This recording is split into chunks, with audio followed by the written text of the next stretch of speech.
அனைவருக்கும் வணக்கம். பழமொழிகளும் கருத்துக்களும். அகத்தின் அழகு முகத்தின் தெரியும். ஒருவர் உள்ளத்தின் சிந்தனை முகத்தின் தெரியும். அழுத பிள்ளை பால் குடிக்கும். முயற்சி செய்தால் பயன் கிடைக்கும். ஆத்திரக்காரனுக்கு பொத்தி மட்டும். கோபம் சிந்தனையும் இடைஜேரும். ஆணைக்கு அடிசருக்கும். பலசாலியம் தவறிடலாம்.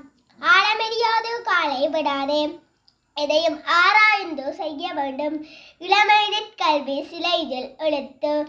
இளமைதிற் கற்பதன் சிறப்பு. ஒன்று பெற்றால் உண்டு வாழ்வு. ஒற்றுமை. கந்தையானாலும் கசைக்கிற் கட்டு. வறுமைதிலும் செம்மையாக வாழ வேண்டும். கூடி வாழ்ந்தால் கோடி நன்மை. ஒற்றுமை. மின்னுவதெல்லாம் பொன்னல்ல. கவர்ச்சியானவை எல்லாம் நல்லவை அல்ல. பொறுத்தார் பூமியாழ்வார். பொறுமையே பெருமதியானது. நோயற்ற வாழ்வே குறைவற்ற செல்வம். எல்லா செல்வங்களையும் விட நோயற்ற வாழ்வே சிறந்தது. நன்றி.